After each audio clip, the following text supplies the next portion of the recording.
Ciao a tutti. Partiamo dal presupposto che il narcisista non ammetterà mai i propri errori, poiché lo farebbe precipitare in un vero e proprio disagio emotivo. Inoltre il narciso non imparerà mai dai propri sbagli, perché significherebbe prendersi la responsabilità delle sue azioni. Per quanto sia un vero esperto nel far apparire tutto così reale, non sempre riesce a dimostrare con tempestività e attendibilità ciò che sostiene nella vita di tutti i giorni. Ma scopriamo subito quali sono gli errori più comuni che commette il narcisista. Il fatto di essere sempre concentrato su se stesso lo penalizza duramente. Durante i suoi attacchi di rabbia si smentisce, poiché afferma una cosa e poco dopo ne sostiene un'altra. È sicuro di riuscire a nascondere il suo vero volto, ma sono proprio le sue incoerenze a smascherarlo. Quando tu parli dei tuoi timori e delle tue difficoltà, il narciso tende ad ascoltarti con difficoltà e invece di supportarti ti critica e addirittura ti disapprova. Un altro errore in cui cade il narcisista è preferire quelle relazioni in cui l'altra parte si riduce ad essere il riflesso delle sue virtù. L'incapacità di conoscere a fondo le persone in maniera autentica.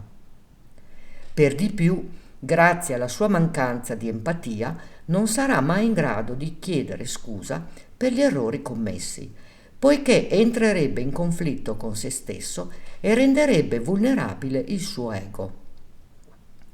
Per questo motivo il narciso farà credere che l'errore sia soltanto tuo. Questa è una circostanza che si riscontra frequentemente nella relazione di coppia con un individuo di personalità narcisistica. Non scordiamoci che le persone di matrice narcisistica sono maestre nell'arte della manipolazione, pertanto è possibile che sia la vittima a dover chiedere scusa. Il narcisista è convinto di non dovere nulla a nessuno, comprese le scuse. Tutto ciò è dovuto al suo comportamento dominante ed egocentrico, nel quale non esiste un evidente segnale di sensibilità verso gli altri. Quindi attenzione, perché potrebbe accadere che il narciso chieda scusa, ma lo farà solamente per coinvolgere la preda mediante l'emozione determinata dai sentimenti come la fiducia e il conforto. I soggetti incapaci di riconoscere i propri errori sono gli stessi che dimostrano complesse carenze sociali, che conducono a non saper convivere con le altre persone, a non rispettarle, a non essere in grado di attuare rapporti importanti e a non essere all'altezza di raggiungere un obiettivo condiviso oppure a pianificare il futuro. Ora ti svelo quali sono le false scuse che il narcisista mette in atto.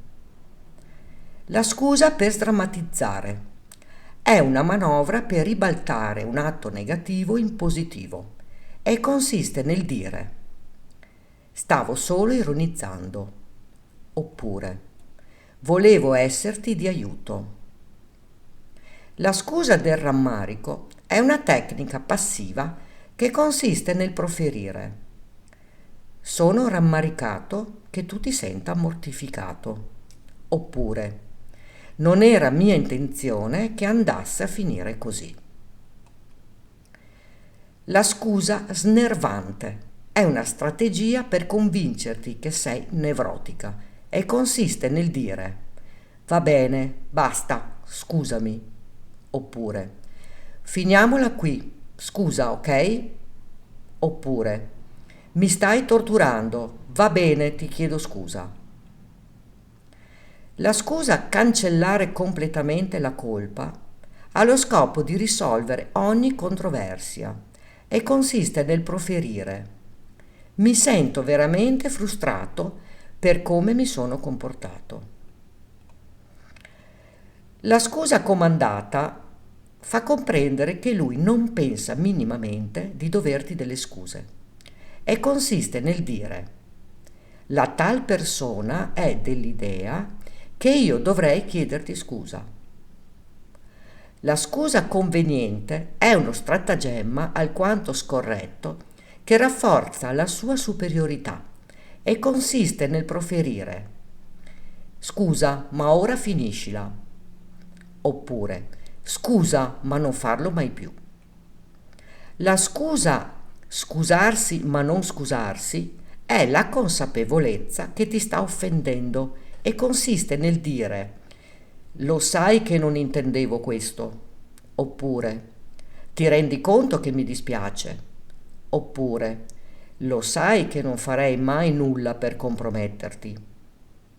La scusa probabilmente va a ridimensionare la sua responsabilità e consiste nel proferire: probabilmente non avrei mai dovuto agire in questo modo. Oppure probabilmente avrei dovuto chiedertelo tempo addietro. La scusa déjà vu fa capire che lo devi perdonare e smetterla di tenere il muso, e consiste nel dire: mi sono già scusato tante volte. La scusa titubante non significa scusarsi, bensì rimproverarti in maniera velata, e consiste nel proferire: scusami, ma credo che tu sia eccessivamente sensibile. Oppure scusami se credi che io non sia degno della tua stima. Oppure ti chiedo scusa se sei convinta che io mi sia comportato male. Non dimenticare che con un narcisista non potrai mai vivere una vita serena, perché hai a che fare con un eterno bambino e tu sarai sempre e solo il suo giocattolo. Alza la tua autostima e cambia i tuoi standard. E tu che cosa ne pensi? Racconta qui sotto nei commenti. Ricordati di iscriverti al canale e di attivare la campanella, così potrai ricevere le notifiche dei nuovi video. Grazie per avermi seguita.